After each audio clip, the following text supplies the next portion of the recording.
Mr Uppity. This is the story of Mr Uppity, and how Mr Uppity finishes his story not quite so uppity as at the beginning of the story. You see, Mr Uppity was one of the rudest people in the world, if not the rudest. He was rude to anybody and everybody.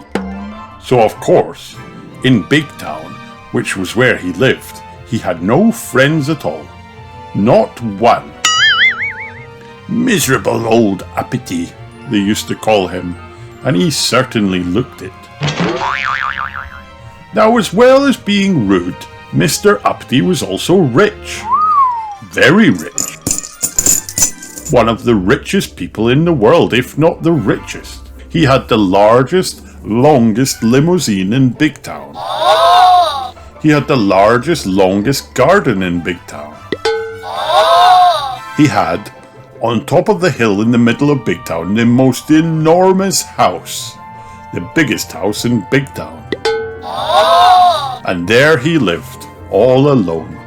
Miserable old Uppity. One day, Mr Uppity was walking in the gardens of his enormous house, when suddenly he heard a voice. A little voice. "Hello," said the voice. Mr Uppity looked, and there, in one of his hundreds of flower beds, was a goblin. "Aren't you going to say hello to me?" asked the goblin. "Go away," said Mr Uppity rudely. "Oh, I know who you must be," said the goblin. "You must be Mr Uppity, who's rude to everybody." Sniffed Mr Uppity rudely. "Well, I know somebody who wants to meet you," said the goblin, and skipped off, the way goblins do. "Come on," he called over his shoulder. Mr Uppity's curiosity got the better of him. He followed. "In there," said the goblin, pointing at a small hole in a tree.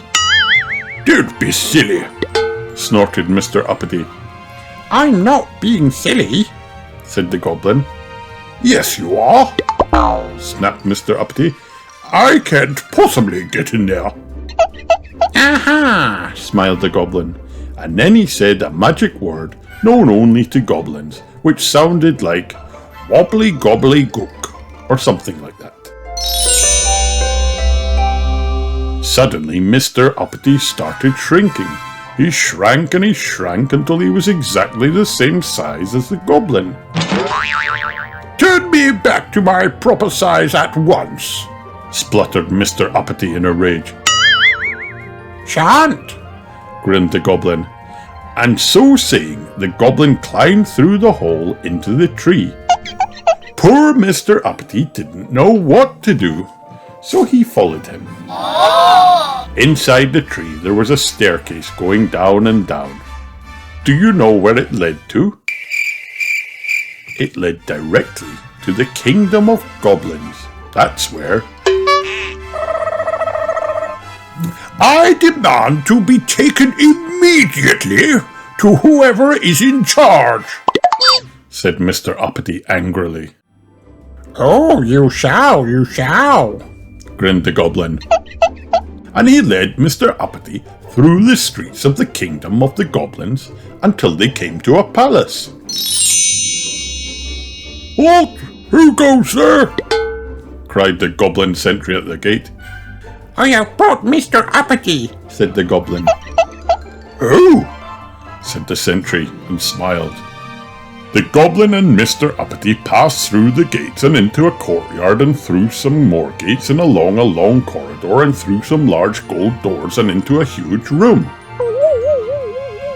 There, sitting on a gold throne, was the king of the goblins. "Your Majesty," announced the goblin, bowing low, "may I present Mr Uppity?" said the king. "So you're the fellow who goes about being rude to everybody and doesn't have any friends?" Nonsense, said Mr. Uppity rudely. I can see that what I've heard is true, said the king, looking at the indignant Mr. Uppity. You're much too puffed up with your own importance. Therefore, he continued, I am going to allow you to be turned back to your proper size. But when you get back to Big Town, if you're rude to anybody at all, you will immediately shrink to the size you are now.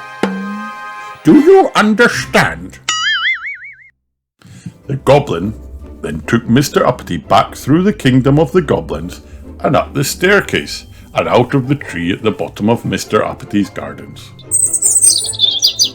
The goblin looked at Mr. Uppity and said something which sounded like "Coogly boggly ball" or something, which is probably "wobbly gobbly gook" said backwards. And Mr. Uppity grew and grew back to his original size. Now, do you remember what the king said? Warned the goblin. Don't be so uppity in the future. Mr. Uppity marched off furiously to his enormous house. The following day, Mr. Uppity was out walking through the streets of Big Town. Suddenly, he came across a little boy playing with a ball.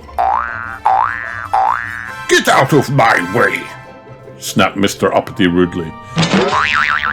But as soon as he said it, you know what happened, don't you?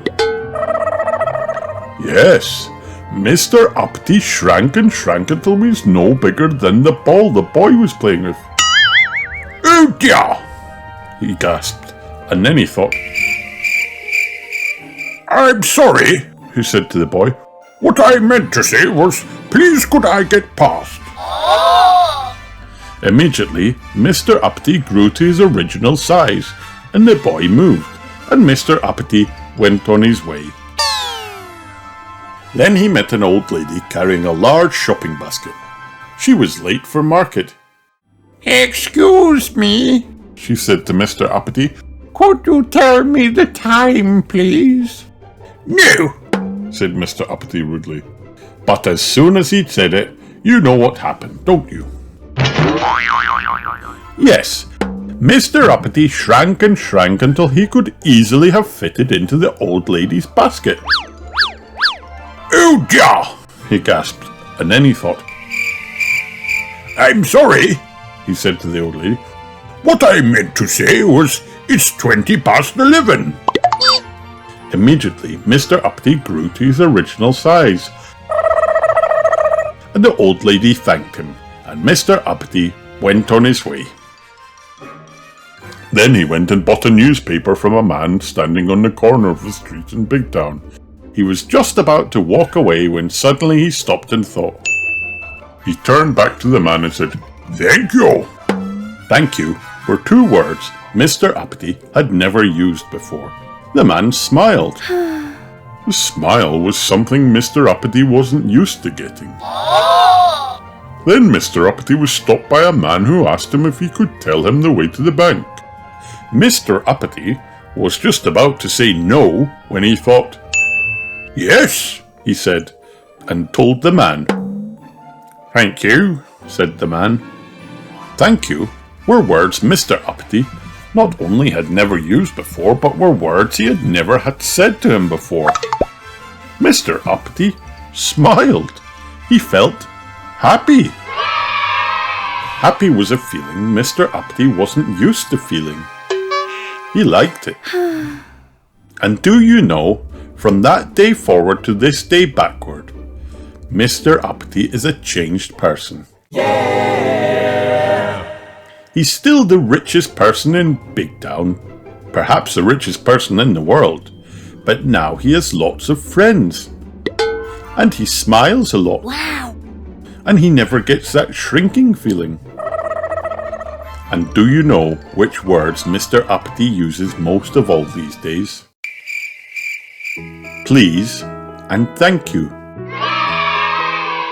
So, what we'd like to say is thank you for reading this story. And if you're ever thinking about being rude to somebody, please keep a sharp lookout for goblins. The end. Hi kids, did you have fun watching this video? Then like and subscribe for more.